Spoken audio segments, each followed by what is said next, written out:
Bago sa saksi, tutol ang PAGCOR sa panukalang paalisin na ang mga pogo sa Pilipinas. Kung bakit, alamin sa pagsaksi ni Jonathan Anda. Sa paghahalughog sa pogo sa Porac, Pampanga, 4 na set ng hinihinalang uniforme ng Chinese Army ang nadagdag sa 2 set na natagpuan kahapon. May mga bota at belt na may ganitong insignia.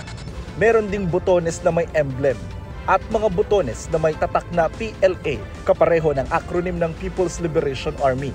Sa isang uniforme, may nakitang name tag na ibabangga sa mga pasaporte ng mga inarestong Chinese, bagamat ipasusuri pa ng PAOK kung talagang uniforme ito ng Chinese Army. Medyo kinagulat lang natin, siya ba ay pumasok doon dahil gusto niya magtrabaho sa Pogo Hub at dati siyang military. Kung makakakuha tayo ng impormasyon na siya ay in active service at siya ay pumasok doon sa Pogo Hub na yun para for other intention, malalaman natin yan through our investigation.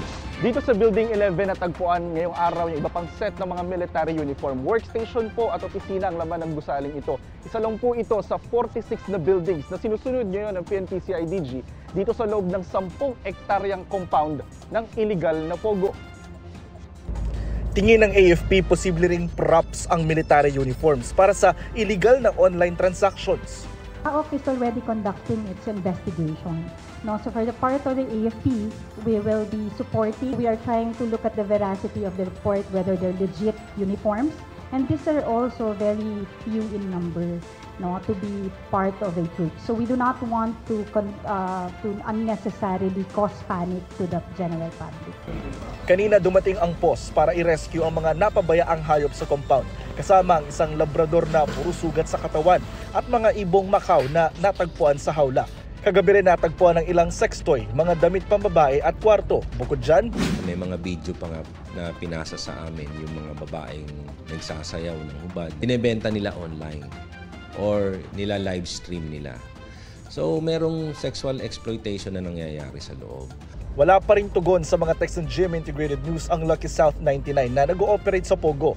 Sa 2019 Mayor's Permit at 2019 Municipal Resolution na Notice of No Objection sa pag-a-apply ng Lucky South 99 sa lisensya, permit at prangkisa, may pirma si Porac Mayor Jaime Capil.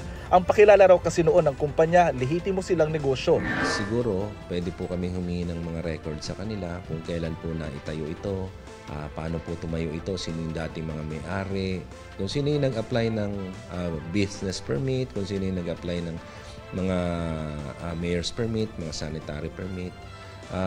Siyempre, yun po yung may-ari. Ayon naman sa PNP, administratively relieved na ang hepe ng Pampanga Provincial Police para bigyang daan ang investigasyon. Sa panayam ng Super Radio DZBB sa PAGCOR, ang pogo sa Porac, isa sa mga nabigyan noon ng lisensya ng PAGCOR pero wala na ngayon. Mula sa dating halos 300 lisensyado ng PAGCOR, ngayon 46 na lang ang mga internet gaming licensee na tawag na ngayon ng PAGCOR sa mga pogo. Meron 250 dating napagkalooban ng lisensya nung nakaraang administrasyon sa PAGCOR. Yan ngayon ang gumagawa ng mga illegal na gawain. Sa gitna ng mga krimeng kinasasangkutan ng mga pogo, naghain ang Makabayan Block sa Kamara ng panukalang batas para ipagbawal ang mga pogo hub. Dapat ay magsalita na rin si President Marcos Jr. kasi siya lang naman yung pwedeng magsabi, no? At kung sasabihin niya na ibaban talaga yung mga pogo, dito ay mainam yon. Pero kung hindi siya nagsasabi, baka ano bang masasabi natin diyan? May pinoprotektahan ba? So yun yung tanong natin. May mga hakbang na para sa ipagbabawal sa mga pogo na inaprubahan noong Pebrero ng House Committee on Games and Amusement, ang panukala ni Manila 6th District Representative Bienvenido Abante at resolusyon ni Cagayan de Oro 2nd District Representative Rufus Rodriguez. I think that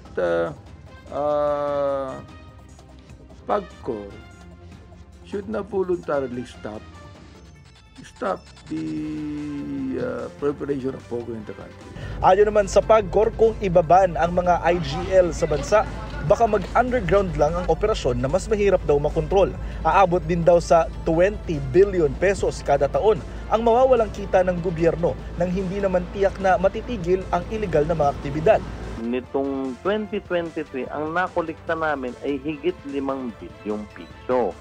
At naniniwala po ako dahil nito na lang last quarter namin na implement yung mga reforma, ito po ay inaasahan kong umabot sa 6.5 hanggang 7 bilyong piso.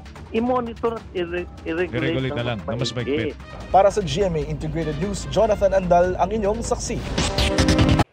Mga kapuso, sama-sama tayong maging saksi. Mag-subscribe sa GMA Integrated News sa YouTube at para sa mga kapuso abroad, samahan niyo kami sa GMA Pinoy TV at sa www.gmanews.tv.